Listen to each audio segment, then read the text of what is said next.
Welcome back to Chatting with the Comic Community, episode 95. That's right, guys, 95. We're almost there. We're almost at the 100 mark. I do want to apologize to everybody that was looking forward to the episode coming out a little earlier due to internet issues and just myself, I just wasn't feeling up to it.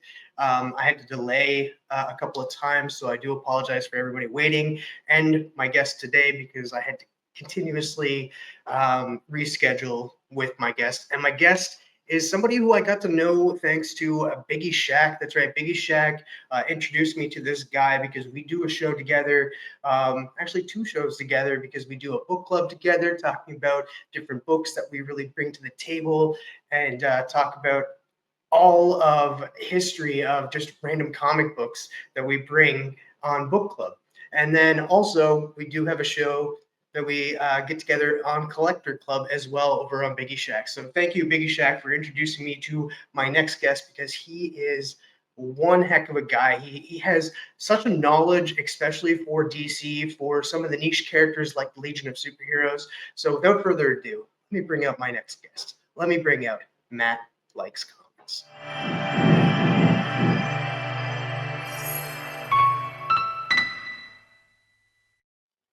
Hello. Hi, how are you tonight, TM? Or today? I'm doing well, man. Thank you so much for joining me today on this Chatting with the Comic Community episode 95. I'm sorry that I had to delay this a couple of times. We had some rescheduling issues and that on my part. And thankful that you were understanding and we got to record right now, as you guys can see. That's not a problem. I have a family, and I find that things can change at a moment's notice at home also. So I've been lucky so far. I've only had to postpone one show over the course of my YouTube career, but it could happen at any time. Knock on wood that it continues to be good. So. That is true. Well, thank you so much for joining me today. So, for the viewers at home that don't know a lot about you, give them a little rundown of who you are. My name is Matt. I like comics. It's that simple. Specifically, though, I like reading comics. I like discussing comics. I like seeing comics. I like talking. I like to talk about my comics. I like to see what you have. My whole channel is all about different versions of different parts of the comic industry, whether it's the artists, whether it's the content or the history, and the love of the books. If you're not loving the medium, then maybe this isn't for you. So I'm just a big fan of the medium in general. So I just try to share that with everybody. That's pretty much why we're all here because we just absolutely love talking about what we're reading, what we're watching, comic related TV shows and movies and all of the sorts. So yeah, that's exactly why a lot of us are here, and we welcome you, Matt. We definitely welcome you, and we welcome everybody that loves talking about that kind of stuff. Oh, it's appreciated. So I want to know how you got into loving these comics. So like your name implies Matt likes comics, but you really Matt loves comics. So where did that I all couldn't begin? get Matt loves comics, so it was already taken. It's already it's inactive, but it was already taken. So I didn't know that. I went with Matt likes comics, but basically, my uncle had a collection of Silver Age DC with the odd Marvel book thrown in. And I say odd because I think the first time I saw the collection, there were like 3 and like a good couple hundred of DC. And my dad basically borrowed it and stored it for my uncle, who was just early 20s and starting out in it when this happened. And he was starting it. So like we ended up, my dad basically brought them to the house. When I'm 5 years old and I discovered this, my dad brought the box out of the basement and I discovered these colorful things that had really cool characters on it. And specifically, the first book that I ever remember reading is Adventure Comics 351. And it was a Legion of Superheroes book. And I knew the character Superman. I wasn't familiar with Superboy because I mean, every kid has heard of Superman, Spider Man, Batman, usually by five or Yeah. six, certainly since they've come around. So I was in this position. I didn't realize it was Superboy. I'm like, Superman and all these colorful people. I must read this. Sure enough, I flipped through it. And the next thing you know, I was reading them all at some point. I particularly, right off the bat, at age 5, fell in love with Supergirl. I remember going to my mother and asking her if she could become our babysitter. That was number one. And it just grew from there as I got a little older and was able to get my own money through allowances or making, shoveling walkways. I just kept buying and buying. And then, I had a pretty decent collection of about 8 long boxes by the time I was 22. And then it was time to sell them. Like, everybody reaches that point in their lives where they've got to move away from what they love because they've got to go out, make their career, make their whatever. And you move out on your own, you don't always have room for this sort of stuff. Yeah. And my parents were sure not going to keep it. So, so I had, actually they split up just after I left home. So it would have made things even more difficult. So I sold them for a pretty penny. And to be honest, apart from running into a person's house that I knew and reading the odd book that was lying around and or graphic novel that left around, I didn't have a lot of comic book love and opportunity to read them because I moved on. I did other things. I got heavily into music, heavily into Dungeons and Dragons for a bit. Like I didn't do pretty much anything else. And then, I got married, first kid. He's about a year and a half. Well, at that point, somebody at my work told me that Buffy, who I had fallen in love with from the TV series, same thing, only I didn't want her to be my babysitter. I was a little older than that at that point. But I don't know, man. Like I'm pretty old now, and Buffy can be my babysitter any day. So somebody at work told me Buffy had a comic book. And I was like, no way. I got to go check this out. So 24 hours later, within 24 hours, I was at the comic store. Sure enough, there was a Buffy comic book. This was Buffy season 8 from Dark Horse. I went home with 7 books. 7 books turned into this. All of that. 15 years later. So That's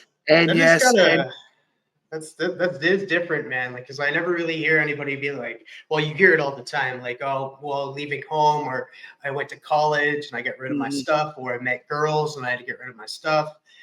But you never hear people say, hey, I got back into it because of Buffy. And that's kind of unique in that way. Well, the way I look at it this way, I didn't get rid of my comic books because I wanted to. The money came in I got a pretty penny for the books I had, at the time. You know what it was like in the early 90s. I sold my books in 93. Okay. And other than the early 90s stuff, okay, but to give you an idea, I had a Vengeance of Bane. I had Spider-Man 361, 362, and 363. Okay. But the key was I had a lot of books from before 1990. And those were the books, especially the Batman ones at the time, that people were eating up like crazy. If you had a collection that had a few Batman books from the 70s, 60s, they were on you like yeah, well, it was the 90s boom, exactly. And I sold it during the boom. So yeah, that's pretty smart of you. And so you said you got started with Action Comics 251? Sorry? Was it 251? Adventure Comics 351. 351, and that which had the Superboy and the Legion of Superheroes. So like that book the cover has Colossal Boy, the one that can get giant, as a Okay. giant next to a it ended up, if you read the book, it's an illusion from Princess Projectra, but he's standing next to the Legion clubhouse in the middle of Smallville, and then down at his feet is about 5 other members of the Legion, and they're back there to try and get. And Superboy says, "I have no idea who you people are. What are you doing in Smallville?" Again, if you read the story, you know what's going on. So I won't get too detailed about it because I've only read it like 200 times, probably in my life. So, Only. only, yes. So that book, as you mentioned, um, was your introduction to the Legion of Superheroes, It who was you're my a big introduction to fan comic book in general. So yeah, in comic books in general. So did that I like didn't make you have want to the be like, I want to learn all about Legion of Superheroes because of this yes. book, or you wanted to learn more about every character? When I found out that there was still Legion books out there, and this was when it was Superboy and the Legion, because we're talking late 70s now. Every chance I got, I bought that or a Superman book or a book that had Supergirl on it. And at the time, that would have been Superman Family. The problem with Superman Family was that it was a 60-cent book when, I was maybe getting 30 cents a week. So, it took me 2 weeks to get enough money to go get a book to begin with back then, because we're talking 35 cents and 30 cents for the books, right? And you would not believe the amount of times I went with pennies. Okay, so that I scraped out of the couch or whatever. I did everything I could to get the money for these books, and then slowly I got into other things because part of the reason I love DC so much, it wasn't just the comic books. This was also when I was really watching the Super Friends, and of course we all Yeah. know that Super Friends is DC. I didn't watch a lot of the Spider-Man, and all the Marvel things until later. And by then I'd already, fallen in love with DC. And I'll be honest, in my entire life, Spider-Man, I recognize what a big character he is. I recognize that he's got a lot of great books, and he's probably some of the most expensive books in the hobby. He didn't resonate with me as much. I prefer, from the Marvel side, I prefer more the Iron Man, Thor's, Fantastic Four, and the occult characters like the Son of Satan than I do over Spider-Man. And it's just me, and I do not begrudge anybody who loves Spider-Man and loves all that stuff. That's their. But I remember for years I was literally buying it just to have the issue in case it became big, and not You're reading it and enjoying as much. I you're mean, I was reading, speculating back then. You'd be like, yeah, yeah, you know what? This might be worth something. Let me just yes. pick this up. And those Amazing Spider-Man books that I did pick up, like I had first Hobgoblin and that stuff, again, helped contribute to how I was able to get a few extra dollars when I sold the stuff in the first place. But yeah, no, it was just see, the cool thing is, once I discovered comic stores when I was like about 1982, 83, I was digging in 50-cent bins and getting a lot of older Bronze Age books as a result. I had lots of Silver Age. I mean, I still had a lot of the books that was in my uncle's collection. They were still in my room. My dad, if he wanted to read them, had to come and steal them from me. you know. And so, I mean, like I had a lot of those books still. I had all those Legion ones. And when I discovered like like the Legion of Superheroes was still going, I bought every one I could.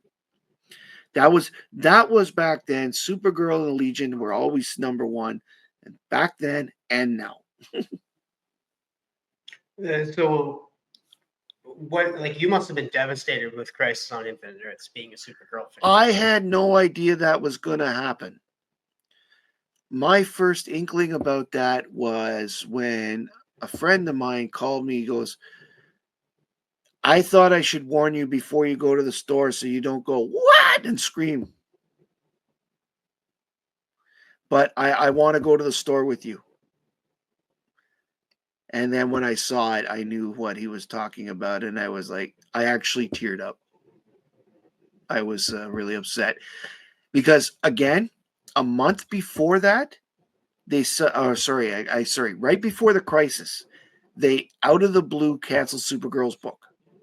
It was in the middle of it was in the middle of a storyline, no resolution. And I thought to myself, there's a movie coming out. Why are they canceling the book? Because the Supergirl movie came out, you know,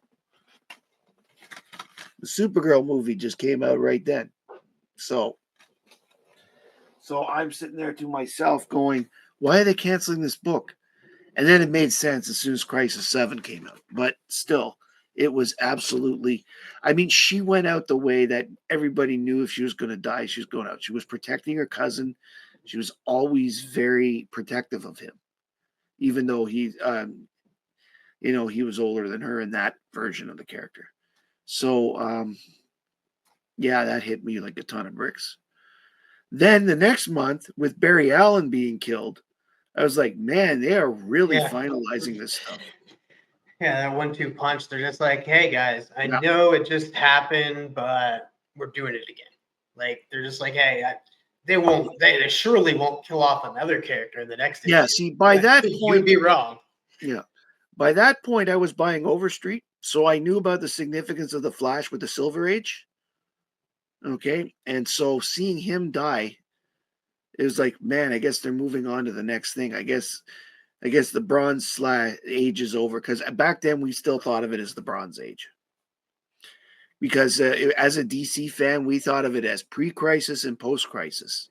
And then we broke it to the 3 ages.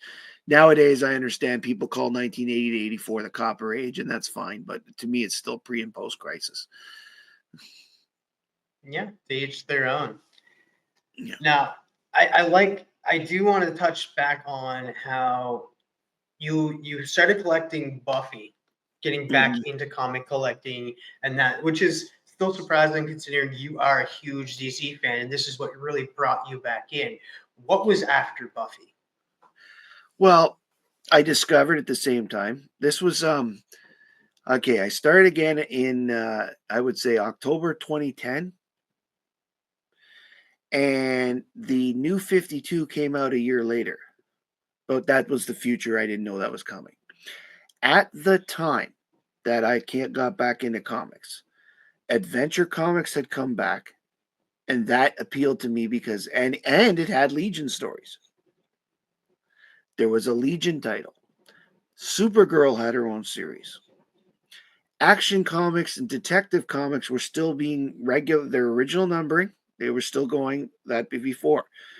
I was so angry at the New 52 when they killed those two titles and went back to number 1. I could have lived with the rest of them. Those two really upset me. But so I was like, oh, these are all here. So they ended up being my first pull list, was all those books. But I also got Iron Man. I got, as I said, I was buying Spider-Man again because right off the bat I thought, well, maybe this, it's the same. I don't know. And actually that time period, it was about the 650s, the 640s.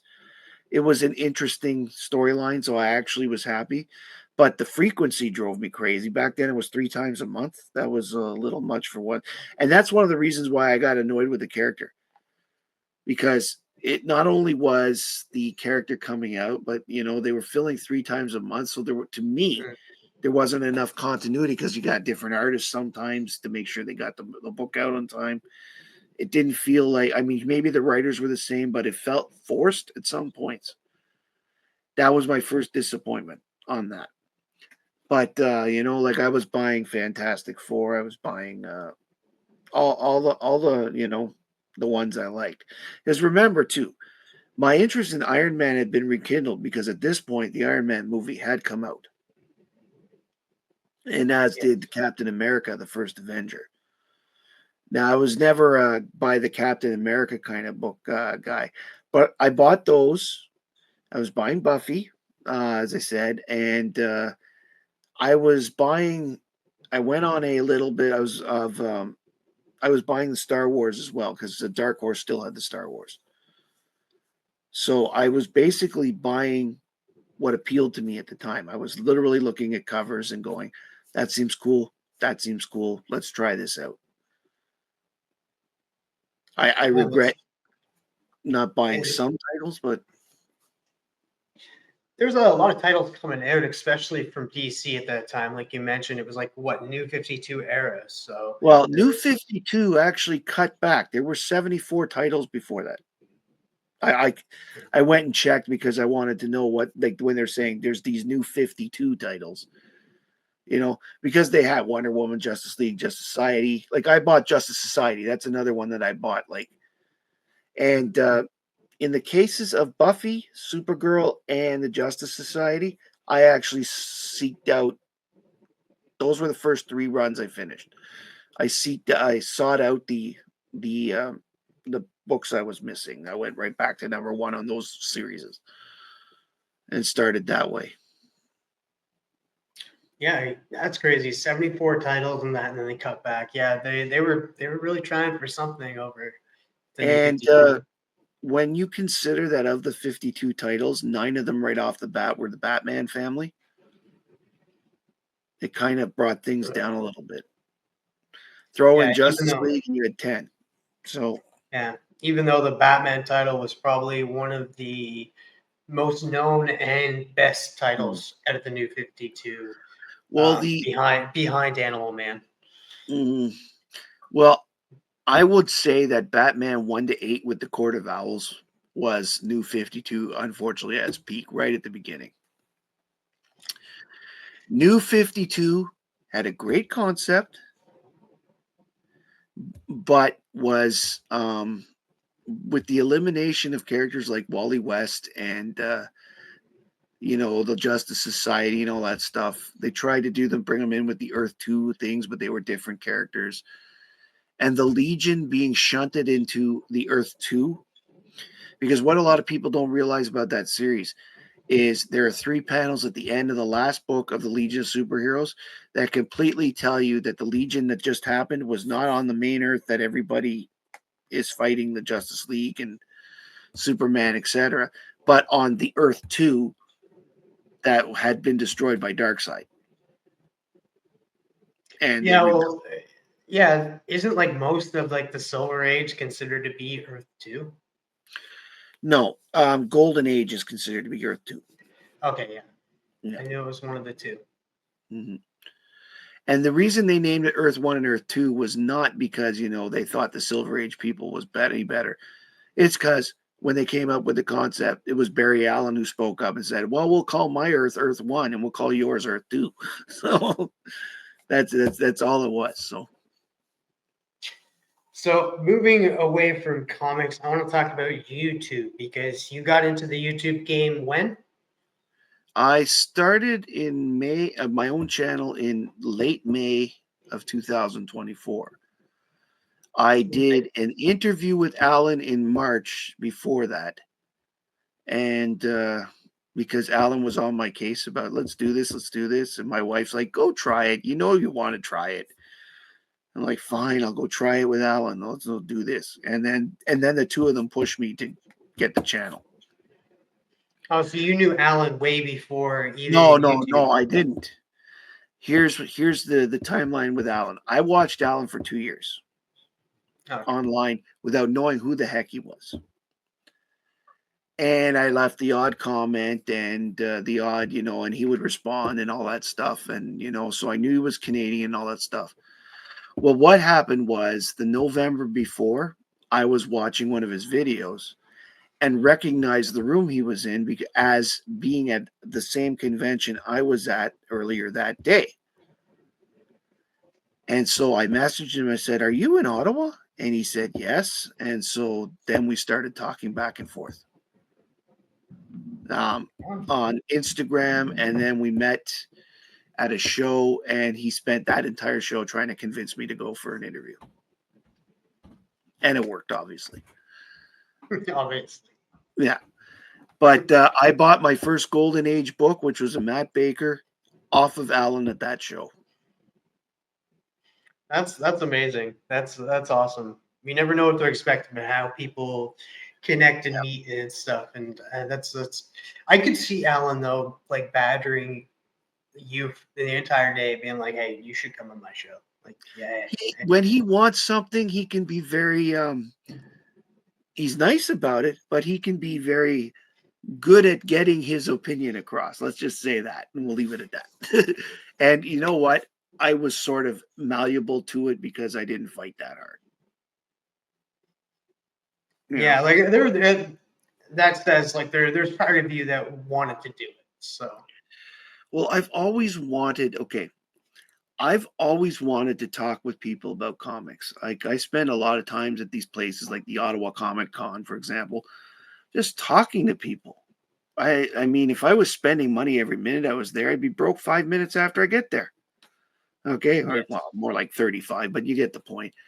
Um, and so I spent a lot of time talking. I talked to dealers, I talked to other fans, and the next thing you know, I talked to artists and all that stuff. And the difference is I've thrown a camera into it.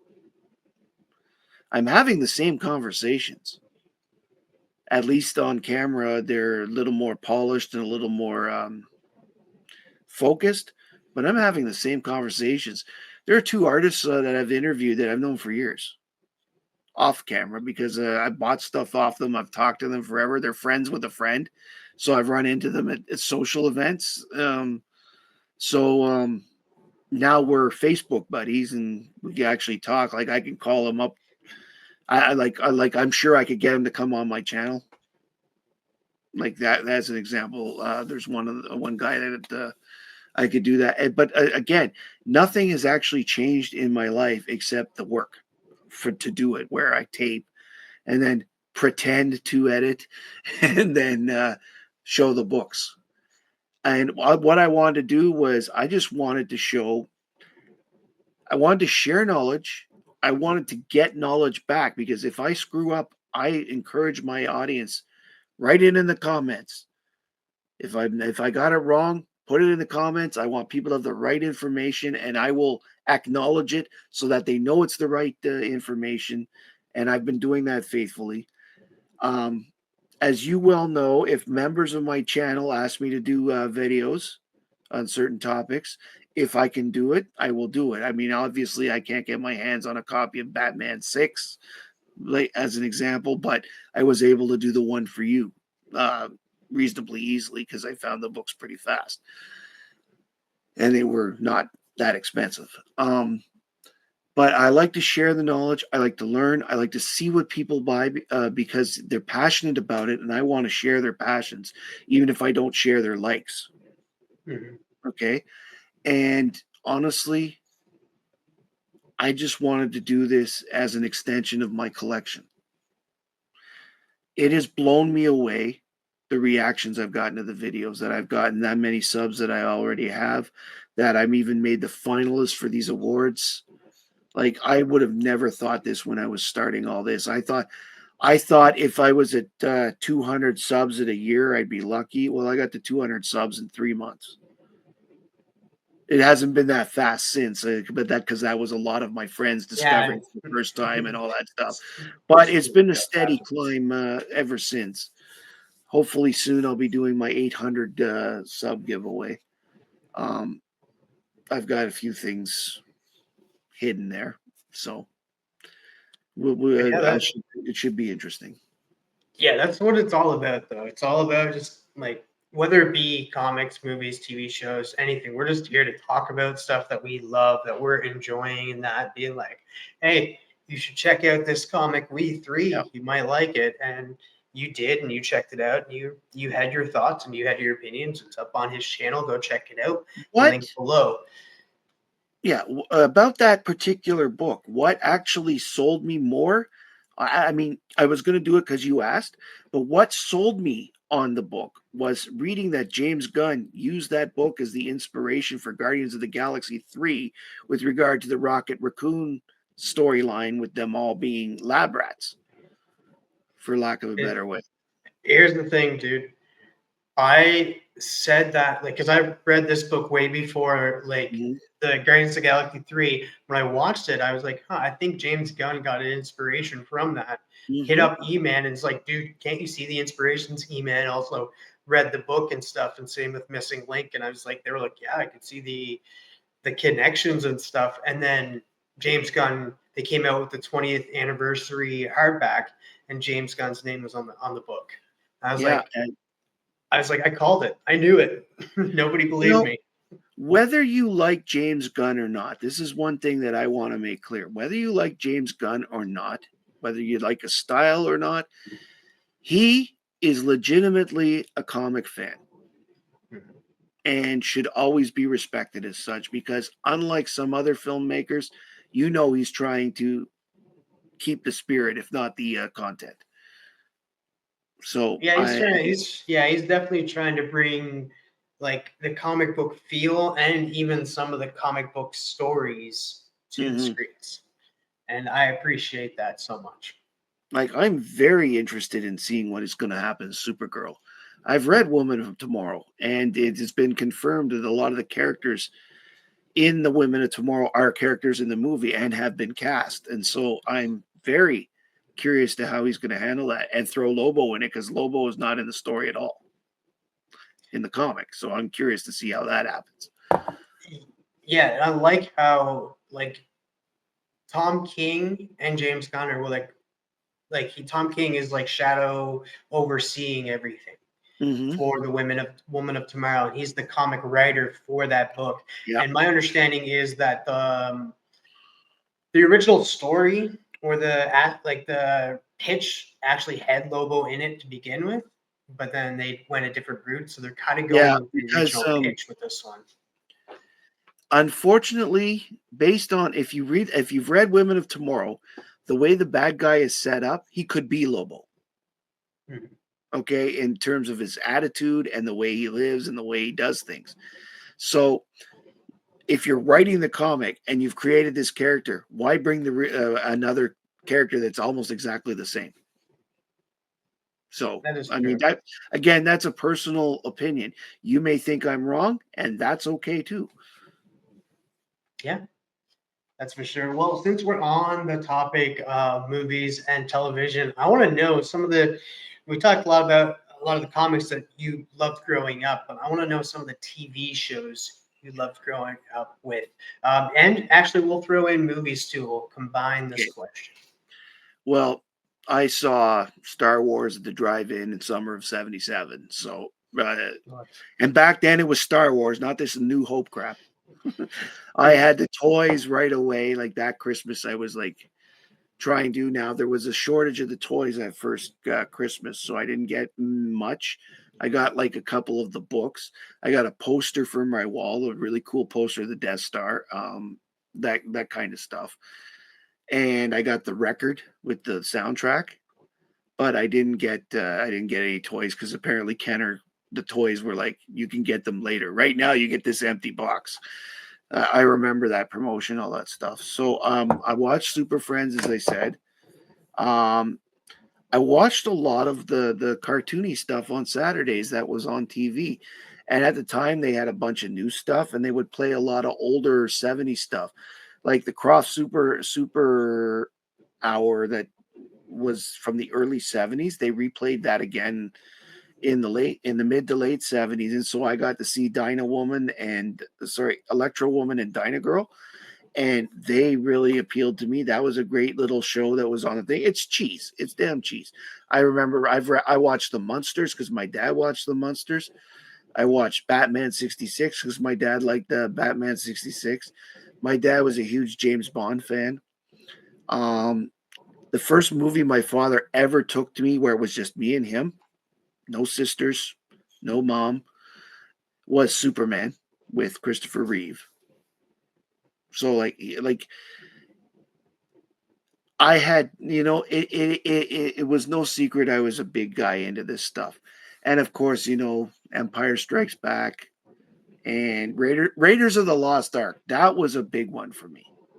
When that came out, I didn't want to watch anything else for the longest time.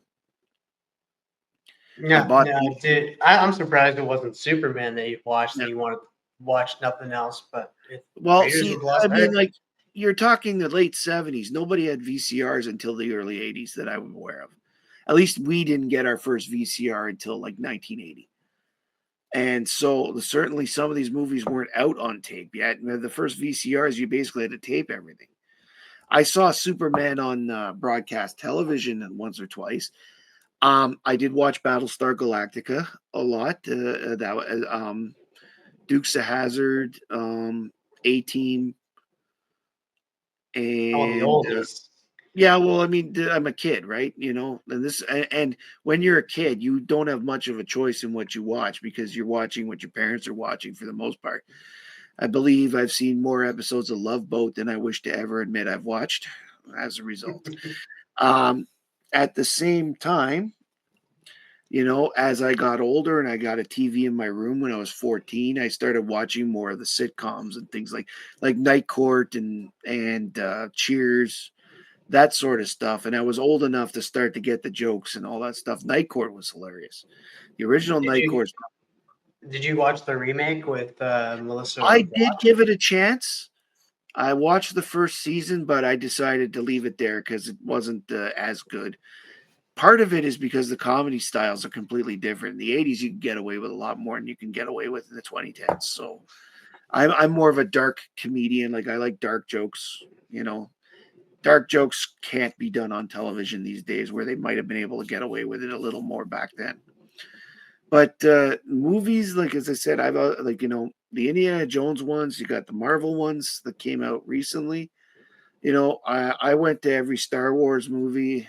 Um, For a movie that I claim to not like very much, I went 8 times in the first week to Phantom Menace. Phantom Menace gets a lot of hate. It shouldn't. It really does, but at the same time, I went 8 times. So, You what's must that say about me? part of you, a little bit of you must have Yeah, liked. like, on opening day, I saw it 3 times, okay? Midnight, 10 AM, 8:00 PM. 24 hours without sleep, took the day off work and I went and watched them. And then the next day, they called to change my shift from noon to 4, and I went, "We'll see you again." This is before I went to work. So I was working in the kitchen at the time. So it was those are the types of things that have influenced me. Like I like the $6 Million Man, but I didn't get to watch a lot of that stuff until Space carried it. You remember when it was the Space Network in Canada for a Yes. while before it became CTV, whatever. They Yes. used to carry that. They used to carry Buck Rogers. They carried the old Incredible Hulk ones. That's when I got to see them, as opposed to when I was a kid, because they were shows my dad didn't watch. So Yeah, different times because like when I remember space, I remember of course Star Trek was usually on that channel, yeah, and Mutant X. Mutant X was one that was on that channel quite a bit when I was growing up. I will admit, I didn't like original Star Trek as much until I started watching Next Generation. Then I got curious about it and went back. That's The surprising. 60s Star Trek, I found it hard to follow at that age, and so I wasn't able to get into it as much. Yeah, I felt the same way about Degrassi Junior High. I was like, Next Generation is the best. That got me into You're it. throwing that at me because you know I like Degrassi. I like Degrassi too. I can't wait to watch the documentary Yeah, that I'm they have looking coming forward to out. it too. Yeah, I'm looking forward to it too. I'm not a big Star Trek guy, but like I know you just mentioned you're Next Generation type of guy. Have you checked out any of the comic books that are coming out recently? Not recently, but I do have a few of the DC Comics ones from the 70s, from the Next Gen and the Star Trek. I would like to get my hands on the gold key ones now, but they're few and far between. I rarely see them. And to be honest, I'd have to make an effort at that time, not only just to find them, but to say, okay, I'm actively buying this. I'm not going to go, oh, wait, is there a Jimmy Olsen? you know, which is Yeah. the way I am right now. Um, when it comes to dollar boxes, I go through them. I really do. But when I go through dollar boxes, I'm, ooh, ooh, ooh. I don't, there's no rhyme or reason. Every so often I'll come across, like, I got a ton of Warlords at the last convention I went to out of the dollar bin. But I actually pulled my list out for that one to try and not buy duplicates. But usually when I'm going through the dollar bins, I end up with a lot of duplicates because, oh, I think I need this, but it turns out I have it. This is, that kind of thing. But it's $1. I don't. But the thing is, I end up going through the dollar bins, spending $50 on that, and then not having the $50 to buy the Star Trek book. It is, Like, oh, as I said, yeah, I I got get all I get these books, distracted but by shiny things. So yeah, like, ooh, shiny. Or, mhm. ooh, piece of candy. Ooh, Yes, piece of piece of candy. candy. I make that joke with my wife all the time, and she makes it with me. It's great that she gets the Family Guy stuff. So you mentioned earlier that you picked up your first Golden Age, you bought your first Golden Age comic off of Alan and Yeah. that. What made you want to? Because I never really talked to anybody like what made you want to get into collecting Golden Age? Well, it's not that I want to necessarily get into Golden Age. I've loved Golden Age. Golden Age superheroes from the Justice Society, some of my favorite books. Okay, I've read collections of them. I've read a lot of these Golden Age stories with the superheroes. I mean, I've got this many of the Superman Chronicles, which is brings me up to Action 50. Okay, so I've read them all. Okay, but it's a case of he said he was bringing this Matt Baker book to try and trade at the show. And I said, well, why don't you let me take a look at it because I might be interested. I don't have a Matt Baker, and it'd be cool to have a Matt Baker. That's what it was more like. But I ended up buying two more Golden Age books at that same show because they were cheap. And Alan said these are good values. But it wasn't that I was that Alan's convinced me. He doesn't have to convince me. In the case of the third one, it was A Crime Does Not Pay. I was already buying it. Mhm. A crime that does not pay for $20. It was literally a 19. It was literally like the very end of the Golden Age, but it was still a Golden Age book. So I picked that out of the thing. And I think I've got maybe 12 Golden Age overall now. And Okay. 3 of them were sent to me as gifts, like that Oh, Action gee. Comics behind me. The Mad 4 I have was a contest. Like this one here, Robbie Josephs from the chat sent me. This is a That's beautiful. 1944. And it's issue 69, and of course everybody get it out of their system. But then, like as I said, I've got Mad 4 somewhere here. And yeah, hang on here.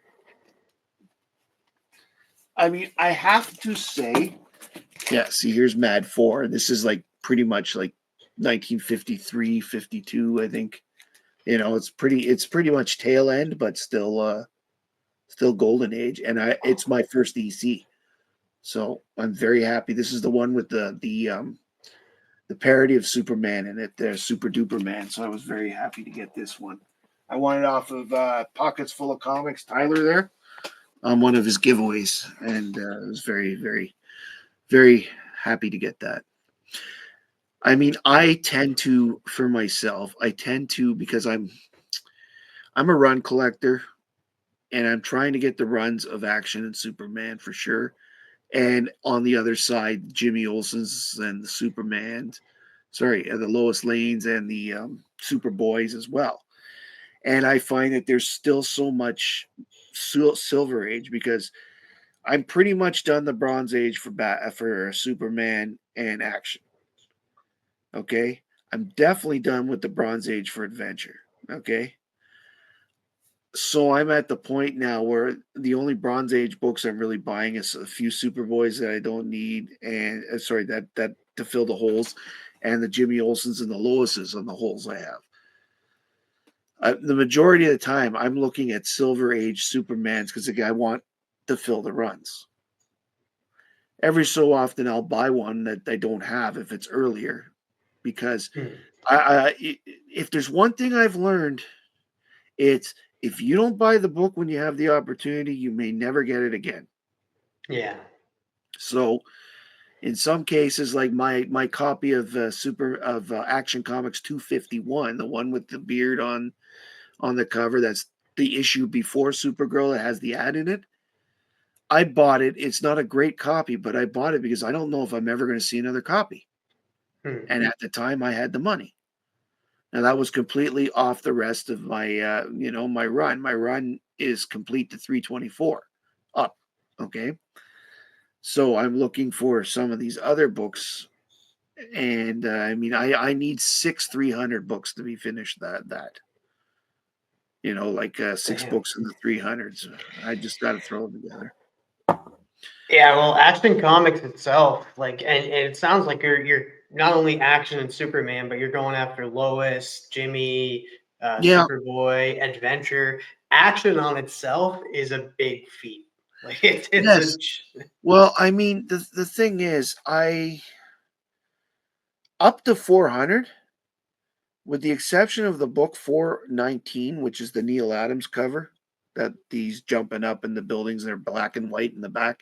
One of the ones that Biggie likes, okay? That was hard to find. Everything else from Action 400 up, I got at a show or a comic store. Very rarely did I have to go to my comic shop to get those. Superman, on the other hand, Superman issues before 300, some are hard to find. So I've actually had to go to other sources to buy them, like my comic shop or other places out there, eBay. eBay. Have you ever used Whatnot to try to find anything? I know it's all usually I'm afraid to randomized, use but I'm afraid to use Whatnot. okay. And the reason I'm afraid to use Whatnot, dollar books.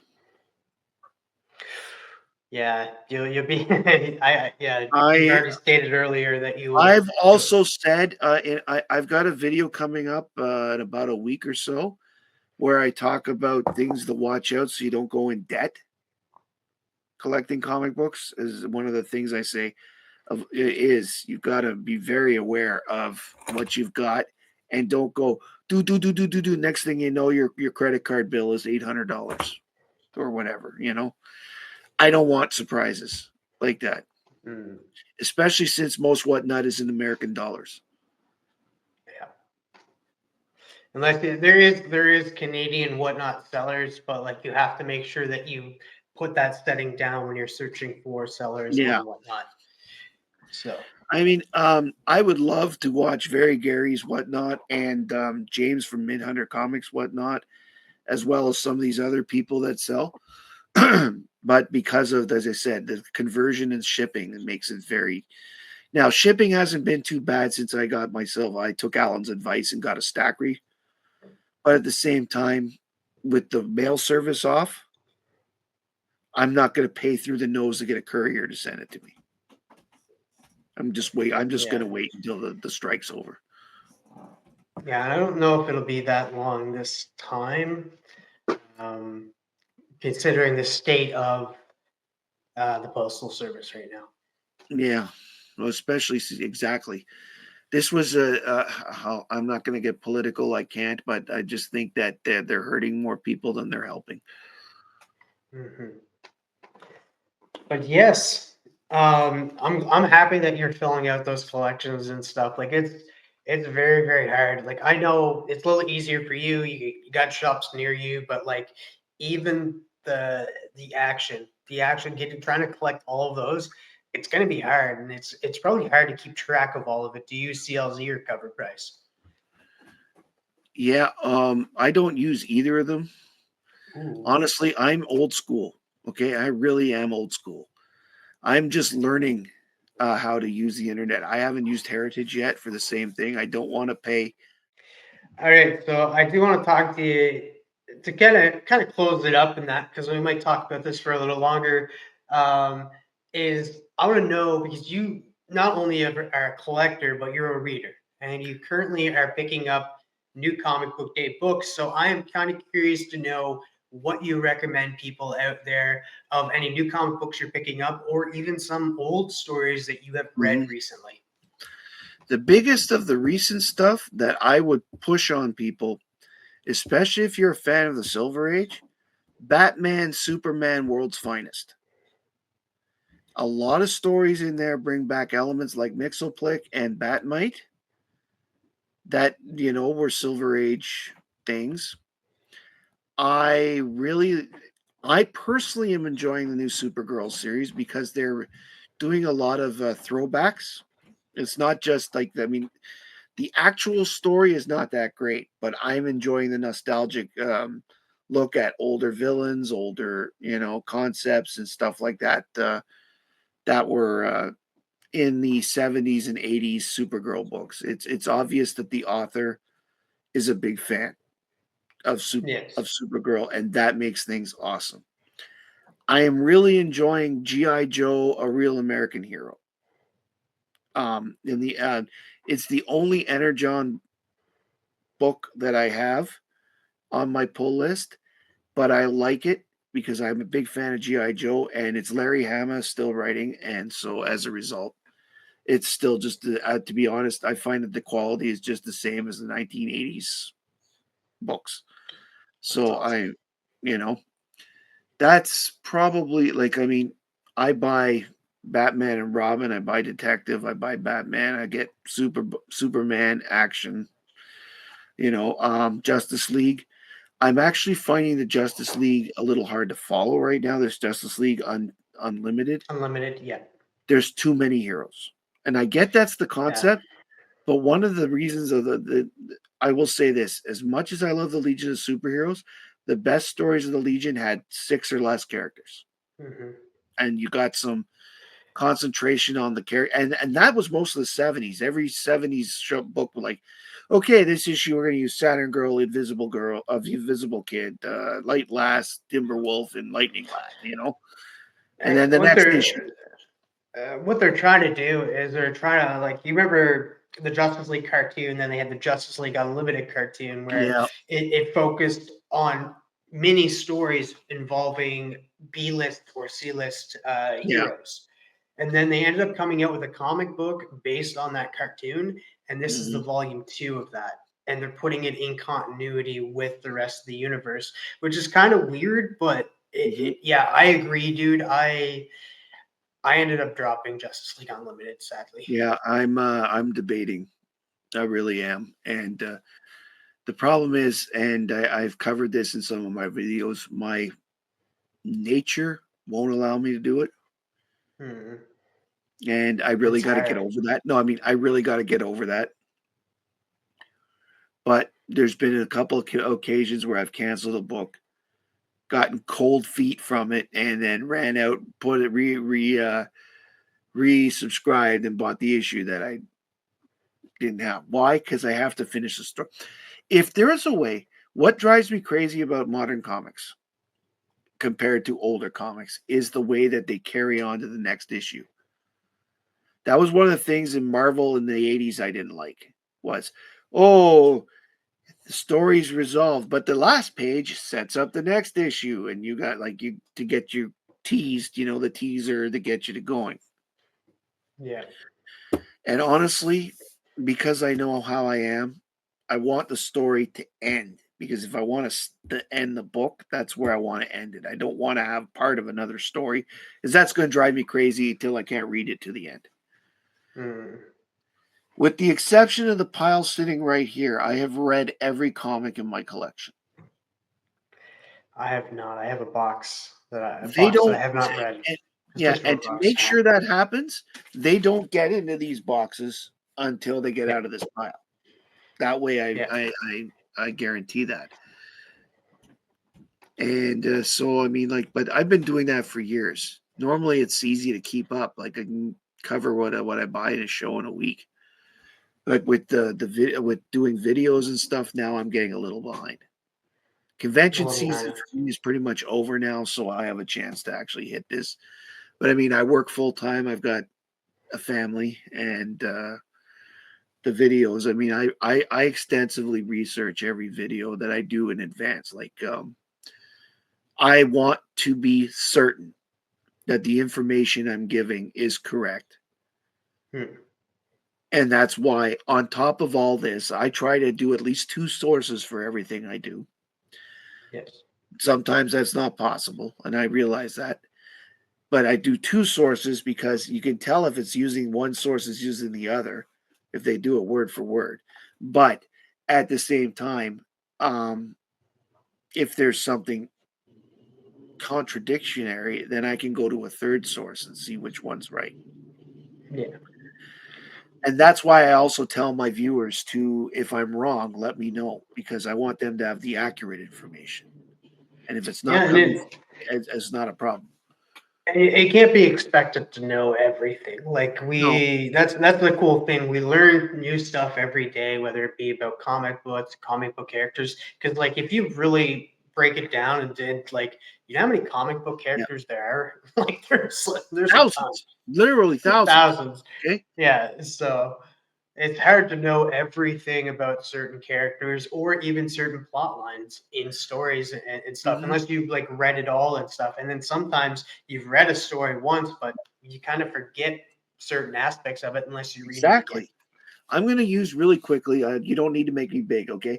But just Okay. I'm using this book as an example. Just off the bat, one book has 6 characters on the cover, or 5 characters on the cover. Six characters on the cover. Got Black Panther, Wonder Man, David Letterman, Black Widow, and Hawkeye, and the Beast. So right off the bat, you've got 6 characters. You picture the numbers. Like there's been hundreds, thousands and thousands of comic books. 6 characters per minimum, probably. There's not too many solo ones. So Yeah, there's a ton of characters and some characters that we ourselves don't even know that we're probably like, exactly. oh, that was a comic character. Did not know that. I'll give you an example. Revival. Didn't know that was a comic series at all until Mhm. it started going up in price and I checked out the TV show. Now I know what Revival is. Didn't know Mhm. that before. I had So, never heard of We Three until you mentioned it. oh, it's so good. I want so It is many very people good. to read We Three. Like I shouted out, and I'm looking at you, Brian. I saw you in the comments, and I'm pretty sure I recommended We Three to you before. I seen you in the comments over there. Well, all I will say is, you know what I mean? But the thing is, I will take recommendations from people. If you liked something enough to tell me I should read it, that's good enough for me because I will read anything. If you tell me it's not worth my time, I might not put it on my priority list, but won't stop me from reading it someday if I come across it. Yeah. Because somebody might like something, somebody might not like something. Everybody has different tastes, and that's okay. That's why I like seeing what other people collect. Yeah. You know, apart from the fact that it may be things that I wouldn't buy necessarily, I want to know why you like it. Just you like it enough to show me. I'm good with that. And guys, if you like this video and you want to know more about Matt, go down to the description down below. His link will be down there for his Instagram and his YouTube channel. You heard a little bit of the stuff that he's going to be talking about over there. So definitely go check him out. Go give him a subscribe. Or better yet, go see if you like his content first, then subscribe. Go try it out, just like in comic books. Go see if you like That's it first. right. And that you don't have to subscribe unless you like it. I don't. I I will urge you to always subscribe. say. I will always say. You don't have to subscribe. If you don't like it, it's okay. You even want to tell me you don't like it? Well, that's what the dislike thumbs down is for. And you can put a comment. I tell it in every video. If you don't like what I'm saying, let me know. Again, it's not even for the algorithm. I'm just saying this is here for people to enjoy and express. And if you don't like it, I'm cool with it. I would like you to subscribe. I hope you like it, but I'm not going to shove it down your throat either. Like some videos, they're like, subscribe, subscribe, subscribe from every 5 minutes. I'll mention it twice at the most, usually. On that note, guys, you should like and subscribe this video. Um, yeah, share it out with your friends. But Matt, thank you so much for taking the time out of your busy day because you're not just you're over on Alan's channel too. I should drop his Mhm. link down below as well as Biggie's link because you're over on Biggie Shack's channel quite a bit, and you're over. you're over a lot of the time with like Chonko and Yep. Nate and all of them as well. So you're pretty much everywhere in this community. So you're pretty busy, not only with that, but like you said, you're a busy man, you're family man, and you work full time. So Yeah. I want Well, to thank you so much for taking the time to sit down with me. thank you, TM, for having me. I really enjoyed this. So that being said, guys, hopefully you enjoyed this video. Go subscribe to Matt. And as always, my friends, stay freaking nerdy.